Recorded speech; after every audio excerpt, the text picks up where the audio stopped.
Hello everybody, good afternoon. Okay, tomorrow is my hubby's birthday and I'm making a cake with the help of my little munchkins, as you can see in the video. Yeah, so roll with us. Hello guys, my name is Jane and welcome to my channel. On today's episode, I'm going to be taking you through the process of baking my husband's birthday cake. So my husband had his birthday last month, February, and I decided to make him a cake. And as you can see, my little ones decided to join me and make the process both fun and annoying at the same time. However, we achieved success. You can see everybody trying to mix the butter at the start of the cake, and enjoy the view. Here we're almost done, and I almost overmixed this butter, I promise you, but thank God I saved it. We didn't have a hard cake at the end of the day. When you overmix the cake batter, you end up having a hard cake. So this is us doing it alongside my daughter, who is trying to assist me putting the flour and all of it.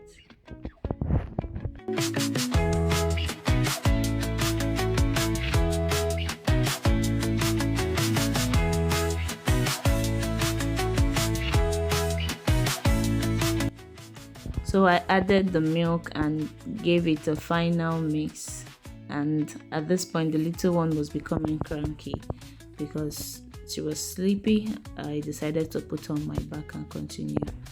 So I'm using 3 size 8 pans, and I'm dishing out the cake, as you can see, into the already greased pans.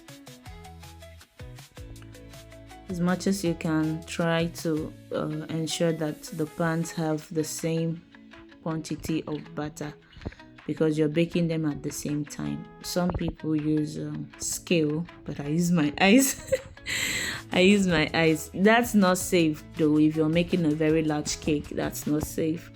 So it's best to use a weighing scale so you can put the same quantity of butter into the pan.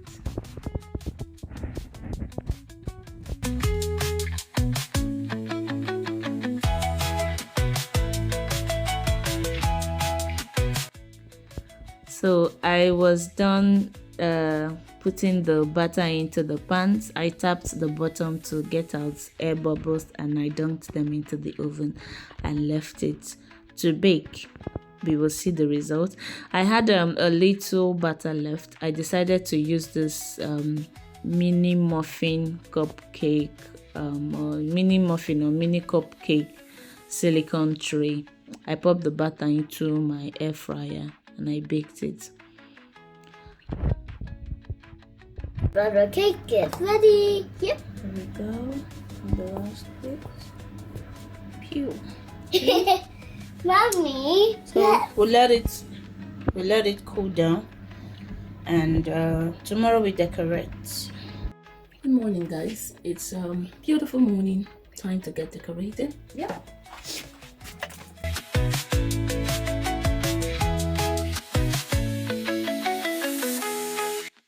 So this was the next day. Time to decorate the cake because I wanted to make a masterpiece for the top of the cake. This is what I am making in this video. I have to let it sit. I added some black color. I added black food coloring to it. So I moved on to making my buttercream. It was going to be a fondant cake, but I had to make a buttercream for the crumb coating. You have to crumb coat before covering with the fondant. So I was done making the buttercream, and this is me assembling the cake, one on top of the other, unwrap with a cling film.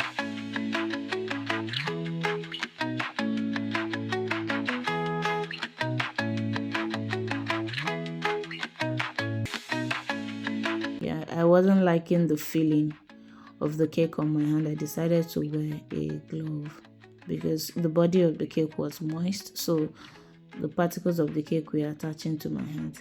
Someone may see this video and say, oh, why didn't you put enough filling? My husband doesn't like filling in cakes. He prefers to eat the cake out of the oven without all the icing, decoration, and whatever filling you have. So I decided to make it minimum. I decided to reduce it to the barest minimum. Yeah, but if I'm making a client cake and they request for a lot of filling, then I'll go ahead and put some more fillings on it.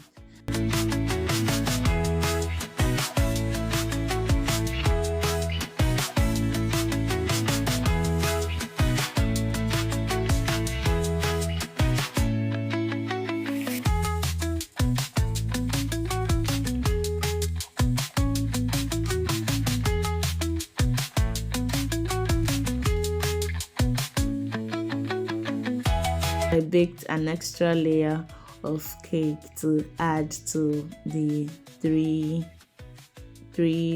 pans I already baked before. So because this one's top is dome, I needed to take out the dome shape. If it were buttercream cake, I may not have taken it out. I would have leveled it out using a buttercream, but because it's fondant, I didn't want to take chances. So after trimming the cake, I settled with the bottom, and this is me trimming the sides of the cake so I can get a smooth, well put together shape instead of having the irregular shape show when I'm ready to cover.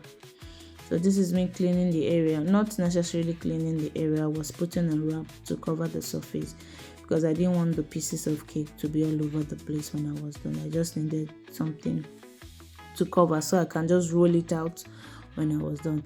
I changed my gloves and returned to trimming the cake.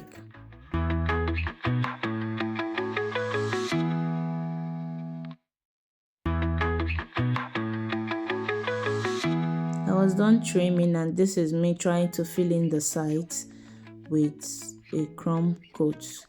Crumb coat is just the cake crumbs and buttercream or whatever cream you're using to cover the cake or you want to use for the cake.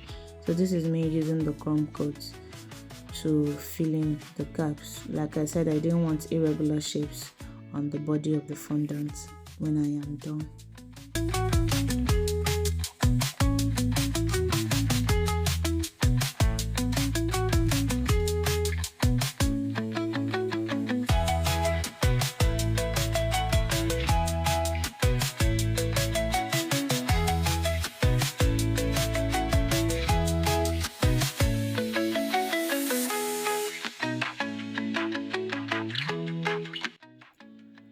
So this is the actual crumb coat, the actual layer that is going to properly cover the crumbs on the body of the cake. That's basically what crumb coating is. You just cover the first point of contact of the cake in cream so that the crumbs stay at a place. When this has been secured, you can now add your final layer of covering, whether it's buttercream or fondant. So here I put water on for it to boil because I needed it to make my scraper hot. I had a stainless scraper, and if I were to use it on the body of the cake cold, I might end up scraping out the buttercream because it usually attaches itself to the scraper because it's metal. As you can see, the heat will prevent the buttercream from sticking to the scraper, and that way you have a regular and smooth cake body and cake crumb coat. I'm still filling in the open sides. After every use, I remove the excess buttercream and dip in hot water, wipe it dry, and continue. This went on continuously till I was able to properly cover the cake and also get a smooth side. And here we are seeing the result. You are seeing the difference. You're seeing the sharp edge already from this crumb coat. if you don't get a smooth cake body, you're going to be having depressions and elevations on the body of the fondant when you cover. So like I mentioned earlier, I just rolled out the waterproof, and this is me cleaning the surface. Soap, water, sponge.